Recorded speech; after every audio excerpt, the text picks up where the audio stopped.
Flash në Top Albania Radio. Informacionet kryesore të ditës. Përshëndetje, këto janë lajmet e orës 16. Përshëndetje. Sport. Kombëtarja e Kosovës në futboll sonte zhvillon ndeshjen më të rëndësishme në historinë e saj përballë Turqisë në finalen e madhe të play-offit për kualifikim në Kupën e Botës 2026. Dardanët zbresin në stadiumin ikonik Fadil Vokri në një mision të qartë, fitoren që i dërgon për herë të parë në një botëror. Vetëm 90 minuta e ndajnë Kosovën nga një arritje historike në garën më të madhe të futbollit që këtë verë zhvillohet në Shtetet e Bashkuara të Amerikës, Meksik dhe Kanada. Në prag të kësaj sfide atmosfera në vend përshkruhet si mjaft entuziaste. Kudo ku ka shqiptar, vëmendja është e kjo përballje vendimtare që nis nga ora 20:45 minuta dhe transmetohet drejt për drejt në Top Channel e SuperSport 3 në digital. Sa kaq Big Brother VIP zhvendoset nesër në mbrëmje duke i lënë vend transmetimit të ndeshjes Kosovë-Turqi për kualifikueset në botëror, ndërkaq kombëtarja shqiptare Kuqezi sonte ka miqësoren me Ukrainën në Valencia të Spanjës. Ndeshja luhet në 20:45 dhe vjen live në SuperSport 2. Lajmet në internet në adresën www.topalbaniaradio.com. Erion Braçe konfirmoi synimin për të qenë kandidati i Partisë Socialiste për kreun e Bashkisë Tiranë, pasi e njoftoi këtë në Asamblenë e Njësisë nr. 5 në kryeqytet, sot theksoi se ka shumë seriozisht. Për Braçen, kjo nuk është ambicie personale, por mundësi për të zhvilluar Tiranën në një dimension të ri. Kam seriozisht edhe shkoj deri në fund, me ju bashkërisht. Nuk është ambicia ime personale, nuk është interesi im personal, por mendoj që kemi një mundësi shumë të madhe për ta zhvilluar këtë qytet në një dimension të ri.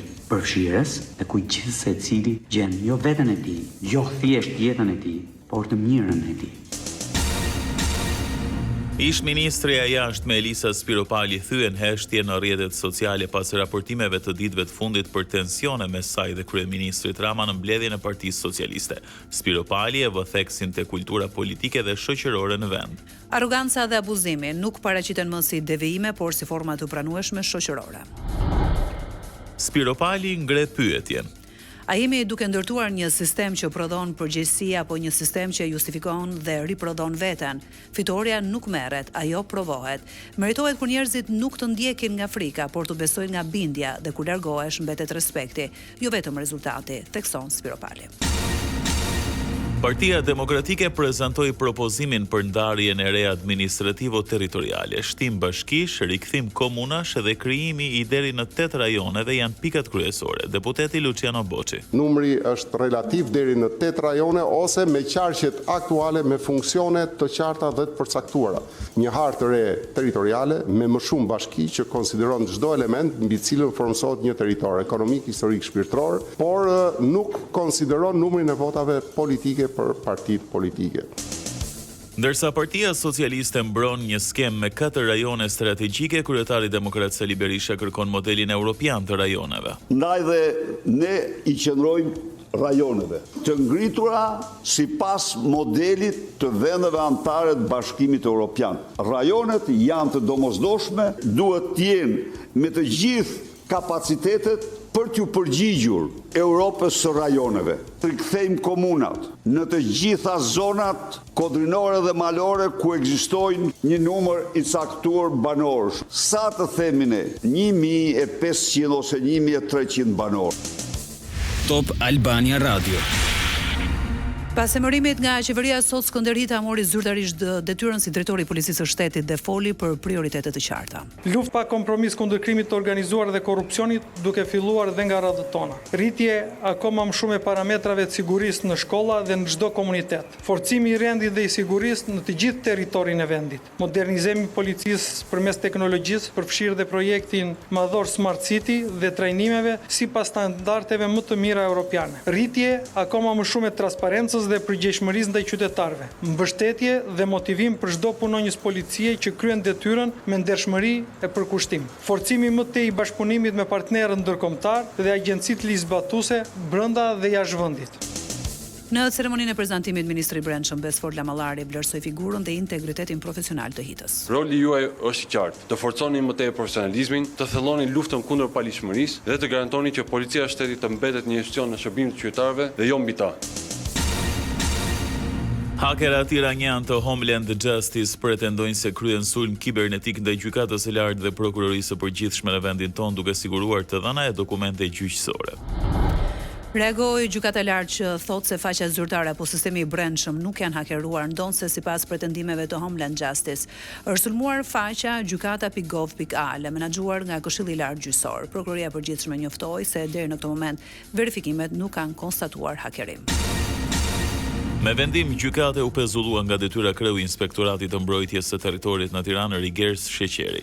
Masa ndaj tij vjen pas një hetimi për shpërdorim detyre. Çështja lidhet me dyshime për abuzime me leje ndërtimi. Në hetim është përfshirë edhe një biznesmen. Lajmet në internet në adresën www.topalbaniaradio.com.